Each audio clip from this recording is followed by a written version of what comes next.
Welcome everyone to our weekly call. Hope you all had a fantastic weekend. Some of you a little energetic by the sound of it, but that's a good thing. As you will have seen from my email from earlier in the week, we don't have a sort of specific topic for the call this week, principally because it's a public holiday in some European countries, so there'll be few less of us on the call this week. But I thought it would be useful to sort of run with the call anyway, and just pick up on a couple of topics. So let me share my screen.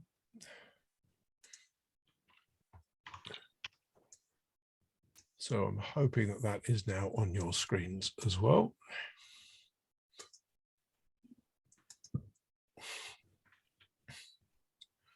I thought I would sort of principally just highlight a couple of things that have sort of come out in the news this week. I think one in particular maybe is worthy of debate, that there may be, well, actually probably at least two of them thinking about it.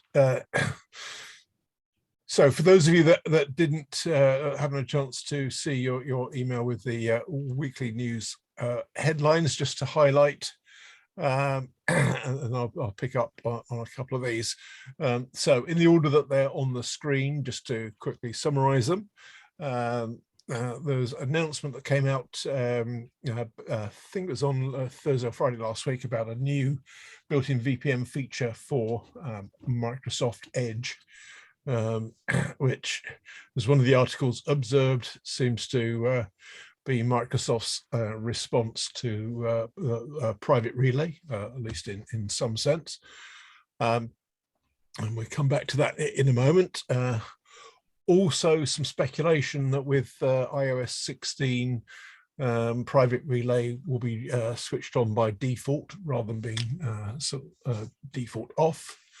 And it'd be useful to find out if anyone has any additional input on that particular rumor. I also put in a link to a story in the Czech press about the European Commission's DNS for EU project, which made specific reference to one of the bids. I believe that 3 bids were submitted by the deadline. One of them was from a consortium led by Whalebone, and the sort of story sort of touches on that bid in particular. So any of you that have got an interest in the DNS for EU project, that's definitely worth a look. It is in Czech, so I'm hoping that your browser has a translate facility of that, or you'll need to be fluent in Czech to make sense of the story. But it certainly worked well with Edge, and was perfectly legible when I looked at it. And then just 2 others briefly. One is that I think as of now, actually, the Alexa top million list is no more. So Domain Tools sort of shared their thoughts on what to do instead. And you'll see a link to that story there in the Domain Tools blog. Those of you that haven't come across Domain Tools, they sort of recently took over Paul Vix's Farsight security. So that's now been absorbed into Domain Tools. And then finally, also towards the end of last week, the much trailed Declaration for the Future of the Internet was launched by the US government and another roughly 60 countries as signatories, which touches on the sort of various topics, including the multi-stakeholder model. So again, it's not long. I think from memory it's about 1.5 pages, so definitely worth a read if you've not had a chance to look at that. What I was going to do, just looking at one of those topics in particular, which is Microsoft Edge Secure, which is the, well, it appears to be Microsoft's response to a private relay by adding a sort of VPN type capability to Edge. Not a huge amount of technical detail, but this is lifted directly from the Microsoft announcement, which, as you can see, so much like with private relay, it encrypts the connection, sort of routes it through a tunnel. It sort of changes the IP address, so that's your sort of IP address is then hidden from the sites that you're accessing. So you get benefits with not being able to be tracked, etc., etc. So some similarities, I think, some technical differences as well, based on the somewhat limited information. But I have dropped sort of Tommy Jensen a line on this to see if he or a colleague could come on and share some additional details. That, to be fair, that was only the back end of last week, so I've not heard back from Tommy yet, but I'm hoping that that's maybe something we can do in one of our future calls. But I don't know if anyone else, if I just stop sharing for a moment, had picked up anything on Microsoft Edge Secure, or had any particular thoughts on that from what you've seen and read. So I just pause for a moment and see if anyone does have any comments on that particular announcement. And if you have, yeah, either sort of just sort of come off mute as Peter has done, or put something in the chat, and we can pick up on that. But Peter, yeah, any thoughts? No particular thoughts. I haven't actually read very much about it yet, but I would be really curious about how they might have implemented any ways to disable it, especially for filtering companies that might want to have some kind of control over that, or customers of filtering companies. So with Chrome, with Apple's relay, there's a domain that you can, some kind of black hole. I think was it. I forget what it is exactly. Yeah, I'm curious how Microsoft might have implemented that. Yeah, Firefox also does a canary domain for DOH. Yeah. Yeah, that's right. With DOH, it's the user application DNS thing, and with Apple's relay, it's the I forget the domains exactly. Have Microsoft done the same thing? Oh, I've just put a link in the chat, which is a link to the sort of Microsoft's actual information. There's not a huge amount of detail there from, in fact, the text I put on the slide was lifted directly from there. But the detail such that it is accessible through that link. So there is at least some. I can see there's a few others with similar questions, in fact, to that one, Peter. Yeah. Also, just quickly about another point you made from the news. So DNS Filter has released a top domains list as well. It's sourced, well, we've released it under the WebTrinker product marketing thingy. But yeah, it's quite cool. So from all our customers, each one gets a vote, each organization gets a vote, and that counts as one. So then we've ranked it by the top 250,000 or something like that. It's just another alternative. So is that effectively an alternate then to the Alexa top million list?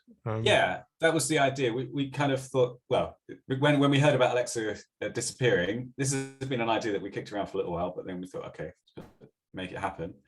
And we've done a bunch of filtering to make sure that there's, not any private domains in there or any kind of public domains or the invalid domains. And each one of our customers, or as organizations, clients, gets a vote, like I say, which should help avoid any kind of internal stuff. Well, should have. There should be nothing in there that's proprietary. It's been reviewed, obviously, and you can get access. It's gated at the moment, so you have to put your email address in to get access to it, but the URL won't change after you've got that. It's a CSV that you can download. And I'm trying to get that more cleanly implemented so that we can just share a URL rather than have people having to put their email in. But right now, that's how it's been set up. It's updated once a month as well. So you can just set up a script to get it once a month. And again, which is annoying because like the file names aren't dated or anything like that. But you know, the data's there and it's available. It's just the format it's been presented in is perhaps could be worked on. Yeah, it's version 1. Yes. Yeah. Yeah. Well done for stepping into the breach. In any case, I'm not entirely sure why they discontinued it, because it seemed to be so well used, but there you are. Yeah. Well, the other thing that's missing is the API, the PageRank API, which is also something we're discussing. But yeah, we'll see. Yeah. And whilst we've been chatting, I see Brian has rightly observed that it certainly uses Cloudflare Warp. Going back to the sort of Microsoft Edge Secure, it uses Cloudflare Warp. Quite how much different it is to the base Cloudflare product, again, is unclear, which is why it'd be helpful to have someone from Microsoft just maybe flesh out some of the details from the announcement.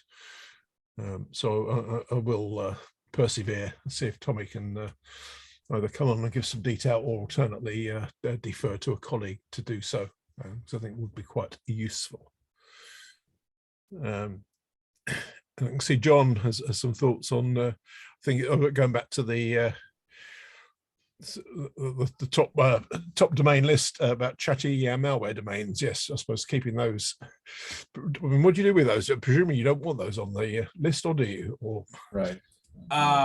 Well, we don't actually have a problem with the top domains usually. I know that was definitely a consideration. I'm not sure if they're included or not. I should know the answer to that. But we have more normal domains access than malware domains, and because there's no one particular, if like one organization was under attack and they had a spike to malware domains, that might skew it more. But because it's across all the customers, there shouldn't be too much influence from any particular piece of malware causing issues. And we see some very interesting results with malware domains. Things that we don't necessarily know yet are malware, but are triggered by essentially volumetric issues, or there are other heuristics that get fed upstream to determine that they're malware. But I mean, we're seeing huge spikes in the last week or two with one particular malware domain, which has botnets which are extraordinarily chatty, to the tune of it doubling some of our threat feed data. But that's always the issue. Like, what's a valid domain to put in that list and what isn't? So you know, even things like antivirus systems that are you know, creating hashes and other things which do what looks like data exfiltration, but may actually have legitimate purposes. They create large amounts of volumetric data, and some new ones pop up all the time. So yeah, I actually am. Thank you for creating this list. It is very useful, and I'll take a look at it as well. But these are always challenging to figure out, okay, what's good data and what's bad data in the DNS. That's the perennial question. Well, we did go through several rounds of, okay, we made the list, we looked at it internally. Oh my God, there's, as you said, the antivirus stuff is, sophosxl.net is all over the place, all these weird subdomains. And we've done a certain amount of filtering, but when we did it across all, we gave each organization one vote, and it seemed to remove a lot of that noise. But one of the things that we're hoping for is to get some feedback on this version of it. If people go, hey, I tried to use your list for something and it wasn't useful because of X, we hopefully get some feedback and refine it. Also, there was a discussion about, well, even if it is some weird use case domain, or it's a chatty malware domain, maybe that's useful to know. Having it in the top domains list is accurate. You know, it is a top domain as far as we're concerned. So having that there would maybe highlight some things. So we'll see. It's only just being released, I think, the first version. So, but yeah, thanks, John.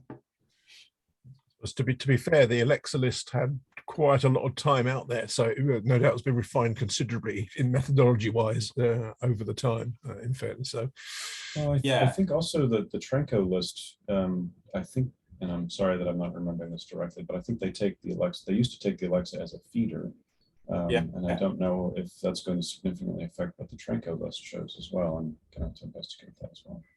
I think also the types of people using DNS filter is going to hugely influence it. You know, we don't have a lot of end users. It's more a lot of consumers or home users. It's more the what do we call it? It's more corporate environments, employees in schools as well, and things like that. So it's people who want to be protected or want that side of things. But you know, it's just a resource for people, really. Oh, well, it's good to know. Hopefully you'll get some feedback over the coming weeks in that case, Peter. Well, what I'll do then, just go back to Microsoft Edge Secure. If anyone has any questions about it, maybe drop me a line sort of directly, and I will, as I say, persevere with Tommy and see if we can get someone lined up to maybe flesh out some of the detail and then sort of pick up on any questions that anyone might have, much like we did with Google Chrome with the various calls with Kenji that we've done from time to time. So if there's a sufficient interest, we can do that with Chrome as well. The other topic I was just going to then pick up on, the references to maybe private relay being switched on by default in iOS 16. I know we've got WWDC coming up sort of relatively soon, in a few weeks' time. Again, I don't know if anyone's picked up anything from within the industry on whether that seems likely or not. I'm personally a little bit dubious that it will go down that route, because I think that will have some fairly strong reactions in some places, but be interested to know if anyone else had picked up anything in either direction on that. So just pause for a moment, see if anybody has.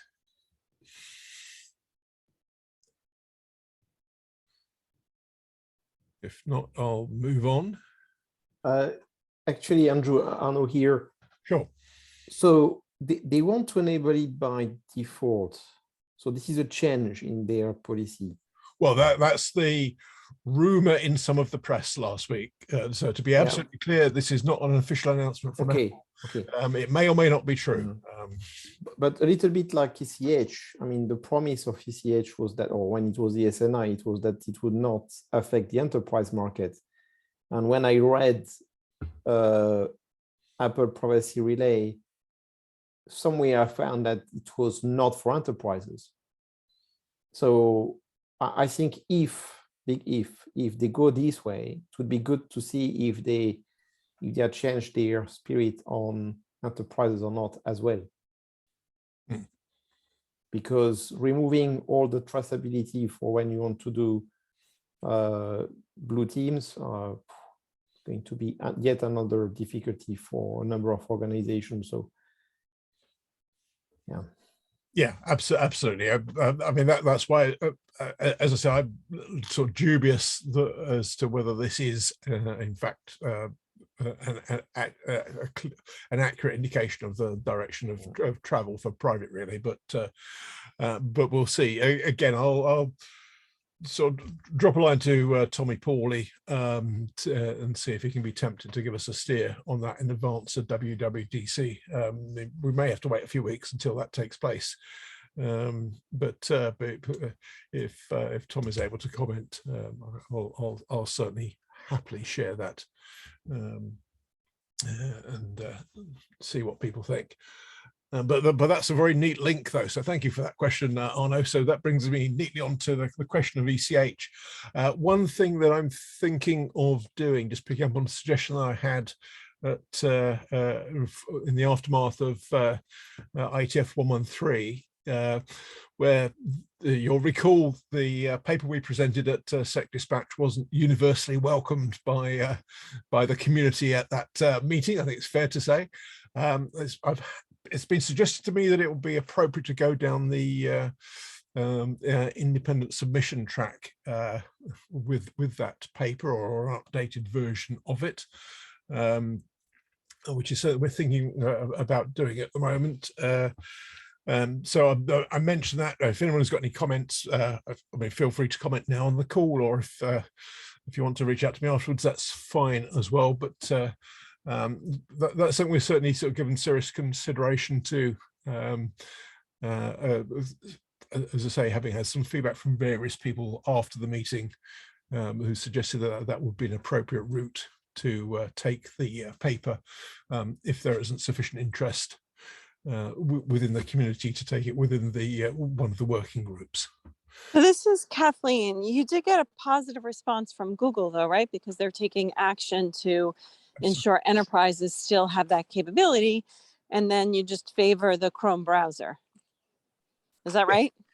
Yeah. So that's certainly true, Kathleen. That I think the week after the meeting, Google did announce a change in its policy for supporting ECH within Chrome, at least for the time being, by providing facilities to disable ECH, which prior to the meeting, you'll be aware, wasn't in the plans for supporting ECH. So yeah, very happy with that. And so they didn't voice that in the meeting.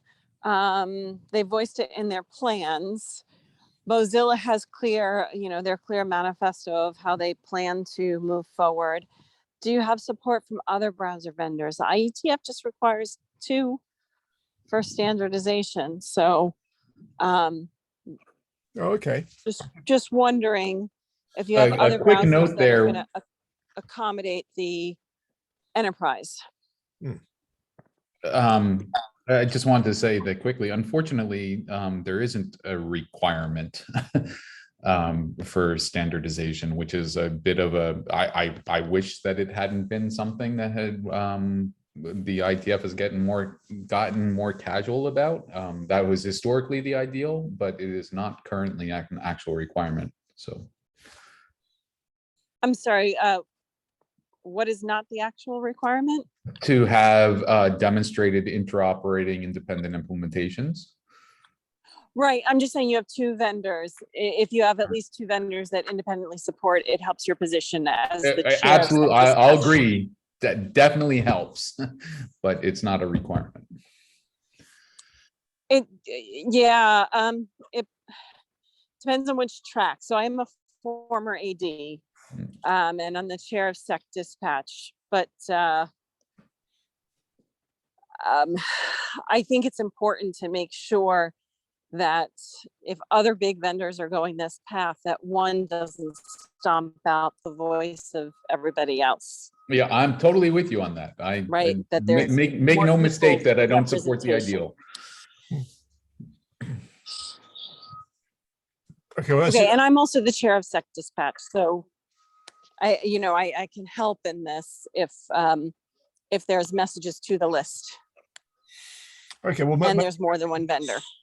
Happy to pick up afterwards, but maybe sort of, that would be a good way of checking if there is interest from other vendors. Then, if post meeting they've also had a rethink. I guess perhaps in the wake of Google's announcement, that in itself could well cause others to pause for thought, sort of given their position in the marketplace.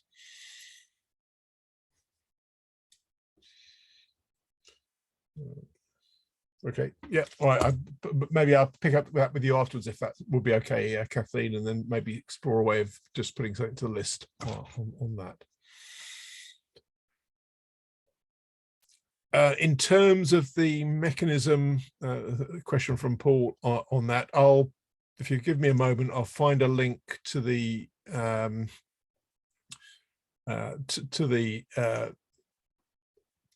message that was posted to one of the mailing lists shortly after ITF, which announced the sort of change in approach, which will give you the relevant details. Here we are.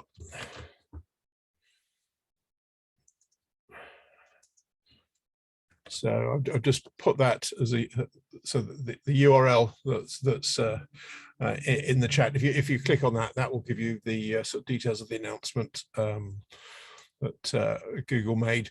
And just as a reminder to everyone to that point, if you have any thoughts about the approach that Google's taking, they have asked for feedback, so positive or negative, obviously. So do take the opportunity to sort of give feedback as you see fit on that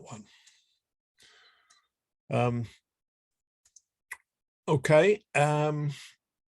The only other topic that I wanted to touch on just briefly, and this will be brief, was just to remind you of a couple of calls that we have coming up. So let me just put the slide back on the screen. So I'll share that. So a reminder that over the next few weeks, topics that we have coming up. So next week first, this presentation came recommended to me, and Paul is sort of, I know is on the call this week. But Hi, everybody. Hi, Paul. Hi. This was from a Real World Crypto conference in Amsterdam 2-3 weeks ago now. I can't remember the exact date. The topic was encryption and policy enforcing zero knowledge middle boxes. So Paul's going to join us next week to sort of reprise that presentation or elements of it as you see fit, Paul, and then we'll have a conversation around your findings and how it might apply in particular to encrypted DNS. And then following week will be our panel discussion on some of the shared learnings from the deployment of encrypted DNS. Since sort of put that together, John Todd, who's also on the call, has kindly volunteered that he or a colleague will kick off that panel discussion by giving a short presentation, and then we'll bring on some of the other sort of panel members to comment, have a discussion, and then broaden it out to any others on the call. So again, if anyone else wants to be involved in that, do come back to me directly in the next few days, if you could, if you want to be part of that panel, or you or a colleague want to be part of that panel, I'll be happy to include you. And then on the 23rd, Mallory Nodal from CDT will be joining us. So this will be a more policy orientated discussion on encryption end runs and legal challenges from around the world. So Mallory will give her take on that. And then you'll see we've got a small number of topics where I'm currently looking to finalize a date with the organization, just so we got those lined up. So I will try probably to see if we get Andre from Agard to come on maybe around the end of May to sort of give the sort of delayed presentation about some of his learnings on the DOQ resolver deployment. Rode Schwartz at the moment don't have a speaker that can talk about their DPI inspection engine, which supposedly can detect a wide range of different traffic types and protocols, including TLS 1.3, ECH, ESNI, DOT and DO, amongst other things. So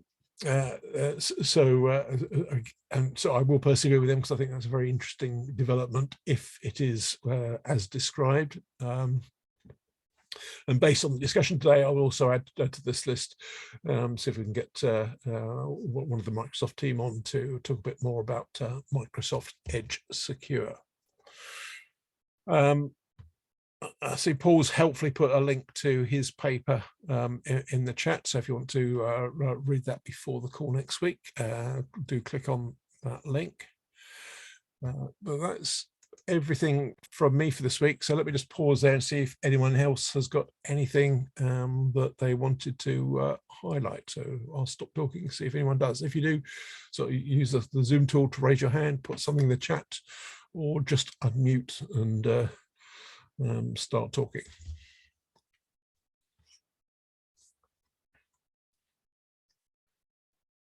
I'm not seeing anything in the chat at the moment. I'll just give you a minute to see if you do.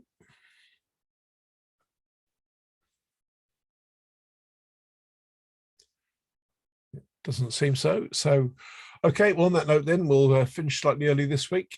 So thank you, everyone, for coming on the call. Thanks for your time. Have a fantastic week.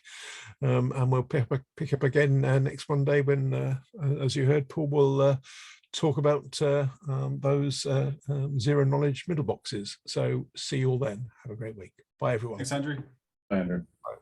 Thanks, Andrew. Thank you.